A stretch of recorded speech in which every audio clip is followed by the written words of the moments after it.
Selamat datang kembali di channel YouTube Ruang Perspektif. Hari ini kita membahas topik terkait perbedaan organisasi publik dan organisasi bisnis pada mata kuliah dasar-dasar organisasi.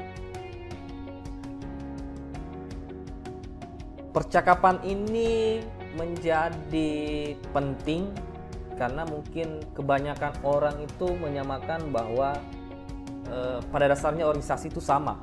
Padahal dalam teori organisasi itu kita bisa membedakan dengan jelas apa sih perbedaan mendasar antara organisasi publik dan organisasi bisnis. Oke, kita coba lihat pembahasan pada video ini. Yang pertama, kita akan menjelaskan atau mendiskusikan definisi dan konsep organisasi publik dan organisasi bisnis. Kemudian yang kedua, tipe produk organisasi publik dan organisasi bisnis. Ketiga, tipe-tipe organisasi. Jadi kita akan membahas juga tipe-tipe organisasi yang ada di sekitar kita atau yang existing pada hari ini. Kemudian yang keempat, simpulan sesuai dengan topik yang kita diskusikan pada hari ini. Oke, kita masuk yang pokok bahasan pertama, definisi dan konsep organisasi publik dan organisasi bisnis. Yang pertama, apa definisi dari organisasi publik itu? Jadi kita lihat, organisasi publik adalah organisasi yang kegiatan pokoknya adalah menghasilkan barang atau jasa publik.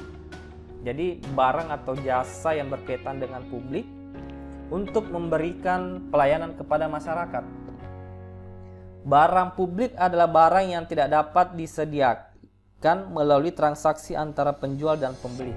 Artinya barang publik itu hadir untuk masyarakat tanpa melalui proses transaksi penjual ataupun pembeli. Jadi pemerintah atau dalam hal ini negara, baik itu pusat ataupun daerah, memberikan pelayanan berupa produk, baik itu barang atau jasa kepada masyarakat. Ya, dalam hal ini sifatnya bisa dikatakan gratis karena masyarakat membayar pajak. Dari pajak itu negara mengelola kemudian menghadirkan barang atau produk ke masyarakat. Nanti kita lihat seperti apa barang atau produk dari organisasi publik itu. Jadi intinya adalah menghasilkan barang jasa untuk memberikan pelayanan kepada masyarakat. Itu poin pentingnya. Kemudian kita lanjutkan definisi organisasi bisnis.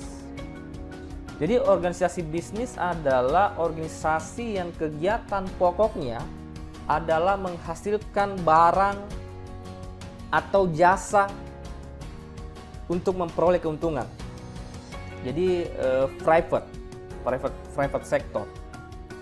Barang privat ini dapat disediakan melalui sistem pasar, yaitu melalui transaksi antara penjual dan pembeli. Jadi organisasi bisnis itu sifatnya memberikan sebuah produk, baik itu barang atau jasa, tetapi melalui sistem pasar. Sistem pasar yang dimaksud adalah ada proses transaksi antara penjual dan pembeli. Berarti ada biaya yang harus dikeluarkan untuk mendapatkan pelayanan dari organisasi bisnis. Itu perbedaan mendasar. Jadi sama-sama memberikan sebuah produk atau pelayanan, tapi kalau dalam organisasi publik itu bisa gratis karena memang negara yang memberikan pelayanan kepada masyarakat. Sedangkan organisasi bisnis, ketika masyarakat membutuhkan produk itu, maka mesti melalui transaksi. Dalam hal ini ada proses jual beli. Nah, itu definisi dari organisasi bisnis. Kemudian kita lanjut konsep organisasi publik dan organisasi bisnis. Yang pertama, sifatnya itu kalau kita melihat organisasi publik berangkat dari of people, artinya yang berkenaan dengan masyarakat. Itu konsepnya. Jadi memang publik itu berangkat dari people, dimaksudkan untuk memberikan pelayanan kepada masyarakat atau yang berkenaan dengan masyarakat. Sedangkan bisnis atau organisasi bisnis itu lebih kepada private, set apart, yaitu ditujukan hal-hal yang terpisah kepada masyarakat. Artinya apa dalam hal yang terpisah? Tidak semua masyarakat bisa mendapatkan produk dari organisasi bisnis.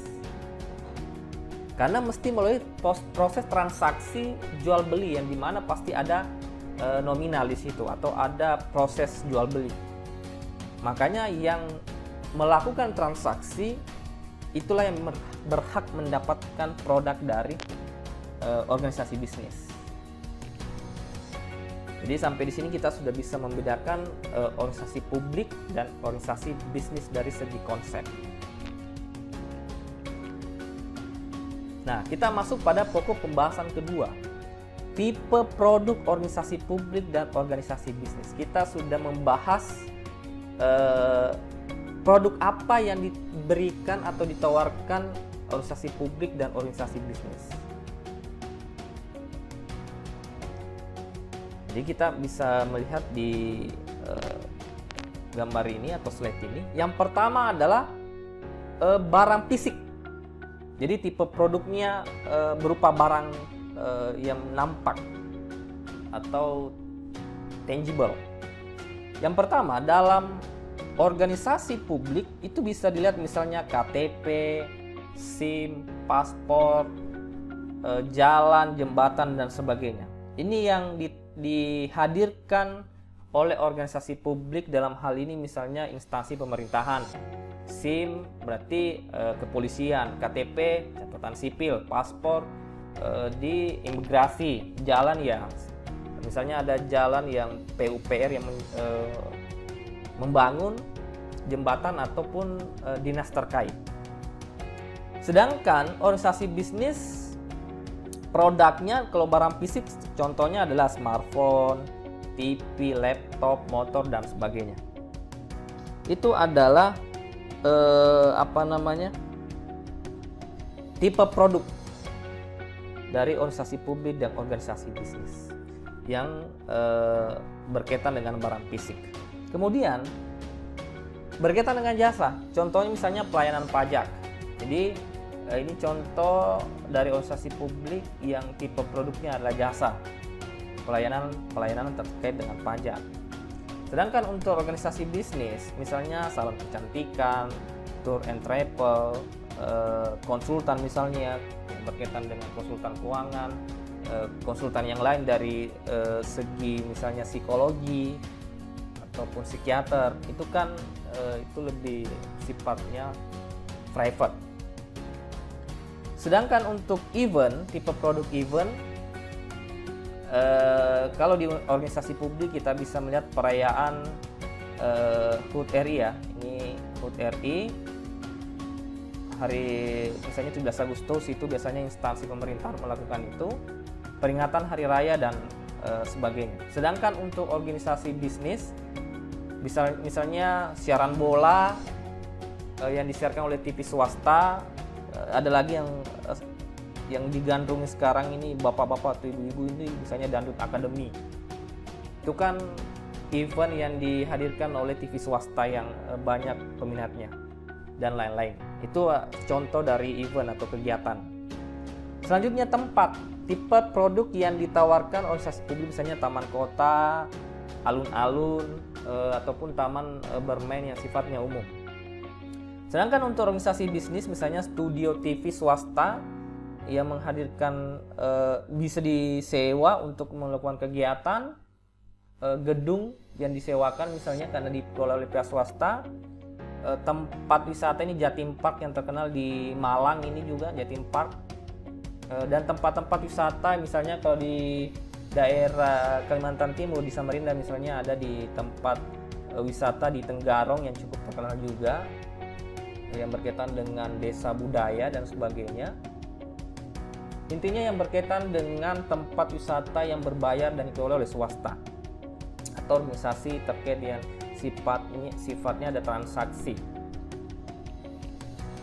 Nah, selanjutnya tipe produk berdasarkan sifat. Jadi sifatnya itu kalau misalnya organisasi publik ya sudah barang tentu barang publik, tapi ada juga ternyata barang privat.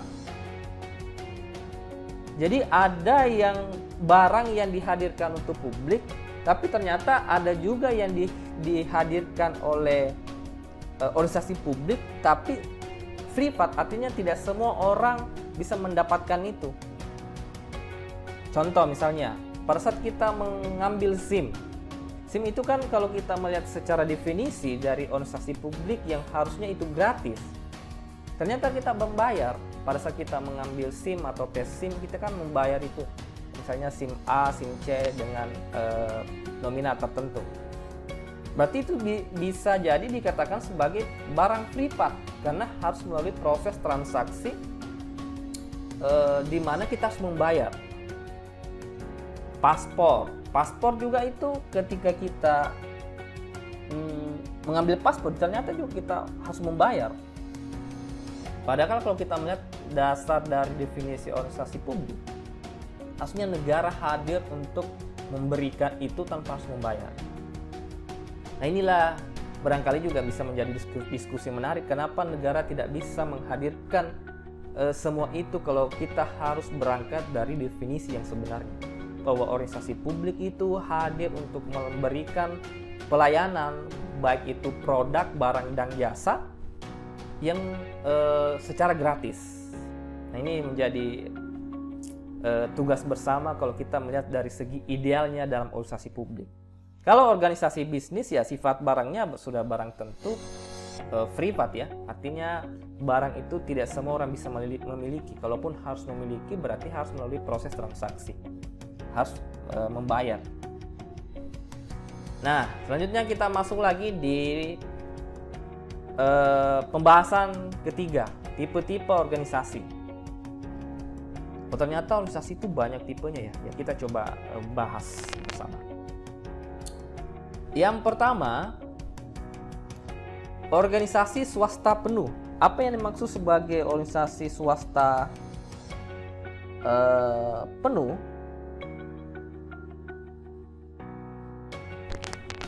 Artinya tidak ada lagi campur tangan dari unsur pemerintah. Jadi dikelola secara private atau orang-orang yang masuk pada korporasi atau perusahaan tersebut tanpa ada campur tangan pemerintah. Misalnya pemerintah memasukkan saham atau ada proses kerjasama antara swasta ataupun pemerintah. Jadi namanya swasta penuh. Yang kedua, perusahaan swasta dengan sebagian pemilikan saham oleh pemerintah. Nah ini yang tadi saya jelaskan. Yang swasta penuh memang tidak ada kecampur tangan pemerintah atau kerjasama dengan pemerintah.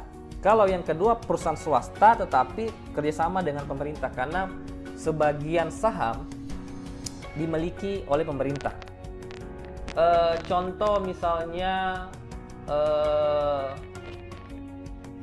organisasi GoPublic ya, GoPublic itu biasanya juga pemerintah masuk ke saham itu untuk membeli sebagian. Misalnya Freeport itu kan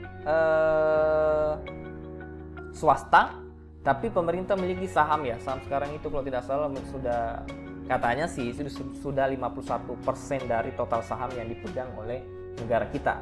Dalam hal ini pemerintah ya. Jadi perpaduan antara swasta dengan pemerintah itu yang dimaksud sebagai swasta dan perusahaan swasta dengan sebagian pemilikan saham oleh pemerintah.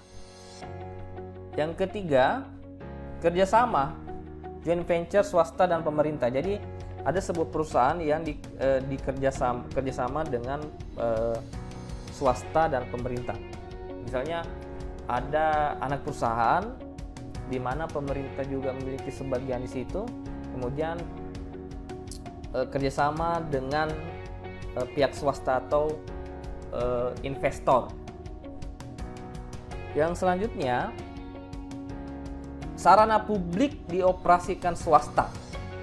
Jadi itu sebenarnya transportasi yang dihadirkan pemerintah tapi diberikan swasta untuk mengelola.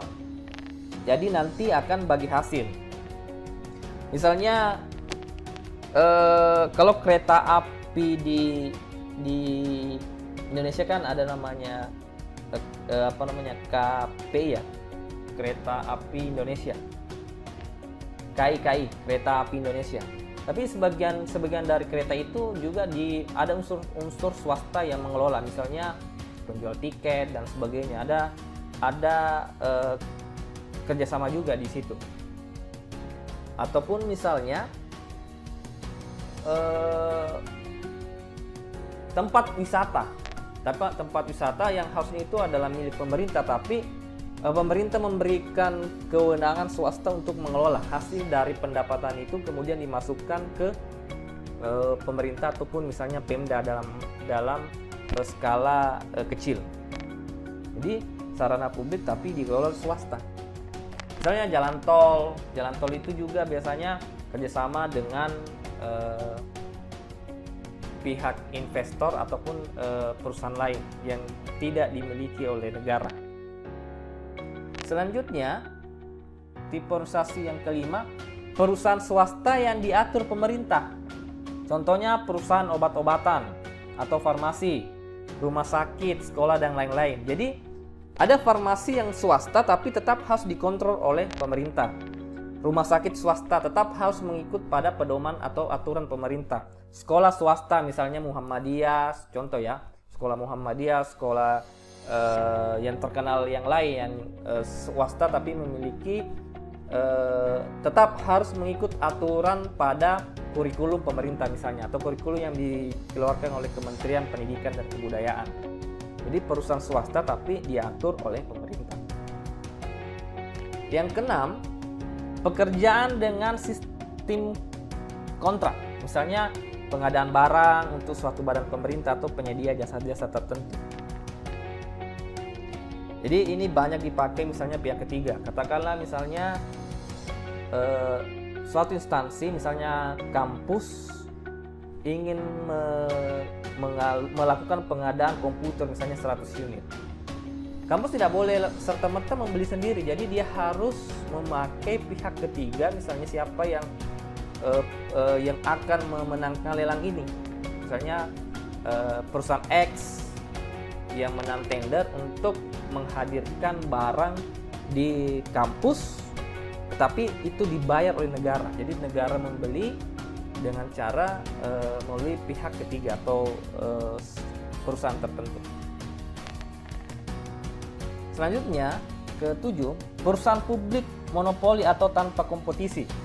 Jadi ini menarik juga ya. Jadi perusahaan negara atau publik, misalnya BUMN ya, PLN hari ini memonopoli. Jadi kalau kita lihat sekarang ini, PLN kan tidak ada kompetitornya kalau di Indonesia.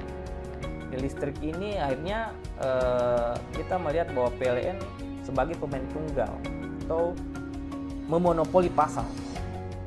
Begitupun juga perusahaan air minum, PDAM misalnya, tidak ada kompetitor. Jadi dia pemain tunggal.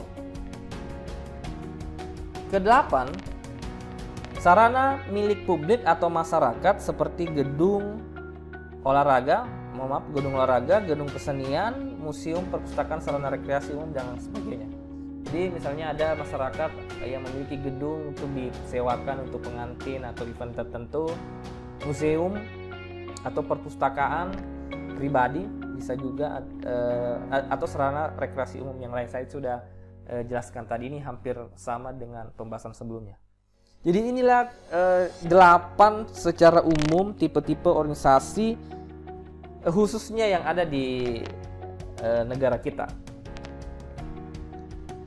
Oke, selanjutnya kita lanjut pembahasan belum terakhir ya, ini masih ada perbedaan utama organisasi publik dan organisasi bisnis. Kita melihat lagi perbedaan utama. dari segi tujuan. Jadi organisasi publik tujuannya adalah memberikan pelayanan kepada masyarakat. Ini jelas.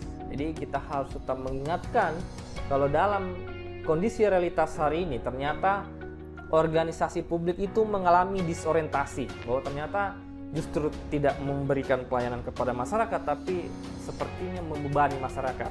Nah, inilah pentingnya kita belajar terkait dengan dasar-dasar organisasi, bahwa kita harus paham posisi di mana kita berada. Kalau kita berada pada organisasi publik berarti tujuan utama kita adalah memberikan pelayanan kepada masyarakat.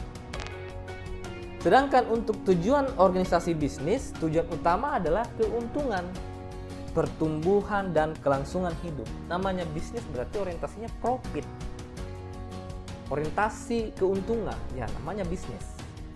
Jadi itu sudah menjadi perbedaan mendasar. Yang kedua, dari sifat pelayanan.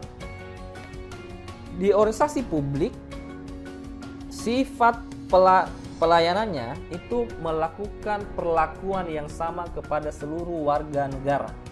Ini penting kita pahami bahwa dalam posisi idealnya organisasi publik, dalam hal ini pemerintah, organisasi pemerintah, apakah dinas ataupun kementerian atau yang berkaitan dengan pihak organisasi pemerintahan, tidak boleh membeda-bedakan warga ataupun masyarakatnya dalam memberikan pelayanan. Tapi kondisi hari ini kita lihat biasanya yang memiliki hubungan atau orang dalam itu mendapat perlakuan yang berbeda dengan orang yang tidak memiliki kenalan sama sekali, atau orang yang siap membayar terkait sesuatu sehingga pelayanannya lebih cepat. Ini adalah dilema kita dalam melihat kondisi hari ini terkait dengan organisasi publik. Jadi kita tidak menyalahkan organisasinya ya, tapi bisa jadi itu adalah karakter atau sumber daya yang dimiliki dalam sebuah instansi. Kalau kita melihat bahwa idealnya organisasi publik itu tidak boleh membedakan pelayanan atau perlakuan kepada warga negara. Beda dengan organisasi bisnis. Organisasi bisnis itu didasarkan pada potensi atau tingkat daya beli pelanggan. Artinya apa? Jangan heran kalau organisasi bisnis itu memiliki target atau perlakuan yang berbeda, karena selalu melihat dari sisi daya beli pelanggan atau yang potensial yang memberikan income kepada perusahaan. Jadi makanya ada pelayanan, misalnya pelayanan biasa, pelayanan misalnya VIP kalau misalnya dalam sebuah ruangan ya, atau customer utama, ada pelanggan yang diutamakan. Contoh misalnya kalau kita masuk di bank, biasanya kalau masyarakat yang memiliki dana yang banyak di sebuah bank itu tentunya diberikan atau mendapatkan pelayanan yang berbeda dengan konsumen atau pengguna jasa bank yang lain, karena memang ada sifat potensi yang berbeda. Beda kalau dengan organisasi publik ya, harus memberikan pelayanan yang sama kepada seluruh warga negara. Wilayah kekuasaan, kita masuk lagi pada wilayah kekuasaan. Wilayah kekuasaan organisasi publik sama dengan wilayah kekuasaan negara. Jadi dimanapun batas negara, disitulah batas wilayah kekuasaan organisasi publik. Kalau misalnya kita melihat kementerian, ya kementerian itu berdasarkan semua wilayah di Indonesia. Tapi kalau misalnya di daerah, misalnya sebuah kabupaten, berarti wilayah kekuasaannya itu berdasarkan dengan wilayah kabupaten itu. Sedangkan untuk organisasi bisnis, wilayah operasi bisa sama, artinya bisa sama dengan wilayah kekuasaan negara, bisa lebih kecil atau lebih besar dari kekuasaan negara. Contoh misalnya Telkom, kita ambil contoh yang swasta aja ya. Penjualan, katakanlah ya ada yang menjual kerajinan tangan. Jadi kerajinan tangan itu misalnya yang berkaitan dengan ukiran itu bisa diekspor keluar. Artinya wilayah penjualannya itu bisa keluar negeri. Katakanlah misalnya batik juga itu tidak hanya dijual di dalam negeri, tapi bisa jadi bisa membuat cabang misalnya di luar negeri, atau perusahaan swasta yang ada di Indonesia tapi membuka cabang misalnya di Malaysia, di Tiongkok, itu artinya kan lebih besar dari kekuasaan negara. Tapi bisa jadi lebih kecil. Ya tergantung, misalnya perusahaan itu hanya ada di daerah tertentu. Katakan misalnya di Samarinda, hanya di Samarinda aja yang wilayah dominasi atau wilayah penyebaran dari produk organisasi bisnis atau perusahaan tertentu. Jadi bisa sama, bisa jadi lebih besar dan bisa jadi lebih kecil dibandingkan dengan kekuasaan pemerintah ataupun negara. Orientasi politik. Nah, kalau organisasi publik harus netral. Jadi harus netral atau tidak memihak pada suatu kekuatan politik. Ini idealnya ya, tapi kondisi hari ini ya kita bisa lihat bagaimana instansi negara itu bisa digiring masuk pada status quo atau yang menjabat pada saat ini misalnya. Tapi kalau organisasi bisnis ya memihak pada kekuatan yang bisa menjamin kelancaran usahanya. Makanya organisasi bisnis bisa saja merapat pada satu partai tertentu atau kandidat tertentu untuk bisa memastikan bisnisnya aman. Karena memang organisasi bisnis orientasi politiknya seperti itu. Jadi kalau misalnya mau masuk pada unsur politik tertentu ya masuk pada organisasi bisnis.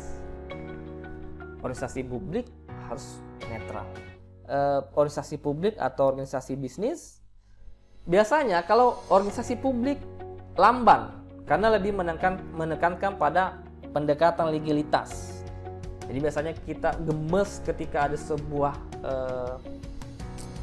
artinya cara kerja organisasi dalam pelayanan publik itu biasanya pelayanannya lambat karena menunggu misalnya tanda tangan dari pimpinan atau belum disposisi dan sebagainya sehingga lambat. Ya, beda dengan organisasi bisnis cepat karena menggunakan pendekatan pragmatis dalam persaingan, artinya semakin cepat pelayanan itu semakin lebih baik karena tidak perlu menunggu legalitas sesuai dengan aturan yang baku. Kalau misalnya instansi pemerintahan biasanya itu lebih kaku ya karena menunggu persetujuan dari atasan misalnya sehingga pelayanannya lebih terkesan lamban. Nah selanjutnya yang berkaitan dengan lingkungan kerja. Jadi lingkungan kerjanya lebih kompleks, sedangkan untuk organisasi bisnis itu lebih sederhana.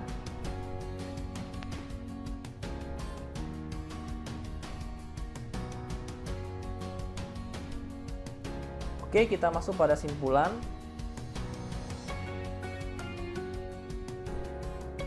Simpulan dari diskusi kita berkaitan dengan perbedaan organisasi publik dan organisasi bisnis. Dari segi tujuan dari organisasi publik adalah non-profit. Jadi tidak berorientasi pada keuntungan, tapi lebih kepada pelayanan kepada masyarakat. Sedangkan untuk organisasi bisnis, tujuan utamanya adalah profit, keuntungan, uang, dan sebagainya. Karena memang ya masuk pada organisasi sifatnya profit. Sedangkan produk untuk publik itu adalah barang untuk publik. Misalnya tadi jembatan, jalan, SIM, KTP, dan sebagainya, paspor. Sedangkan untuk produk dari organisasi bisnis adalah barang yang tertentu, private goods, barang yang hanya dibutuhkan, barang yang disediakan kepada masyarakat yang mampu membeli, misalnya laptop, smartphone. Jadi orang yang betul-betul memiliki uang dan siap membeli produk itu. Jadi ada transaksi. Cara pengambilan keputusan. Kalau cara pengambilan keputusan organisasi publik itu lebih demokratis, birokratis. Di birokrat ya, lebih ini, biasanya lebih panjang. Sedangkan cara pengambilan keputusan dari organisasi bisnis itu melihat dari strategi bisnis. Berdasarkan dengan keuntungan, kira-kira langkah apa yang diambil sehingga keputusan yang keluar itu dapat menguntungkan perusahaan. Jadi selalu melihat dari kacamata bisnis. Ukuran kinerja. Ukuran kinerja untuk organisasi publik ya adalah kesejahteraan sosial, memberikan pelayanan itu hadir untuk kesejahteraan yang diberikan kepada masyarakat. Jadi masyarakat bisa lebih sejahtera, itu ukuran kinerja dari organisasi publik. Sedangkan untuk organisasi bisnis adalah efisiensi, memberikan sesuatu kepada masyarakat yang melakukan transaksi seefisien mungkin, tetapi mendapatkan keuntungan yang besar kepada perusahaan.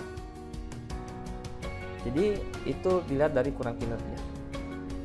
Oke, saya kira itu pembahasan kita yang saya bisa sampaikan dalam sesi ini terkait dengan dasar-dasar organisasi. Oke, kita jumpa lagi di sesi selanjutnya.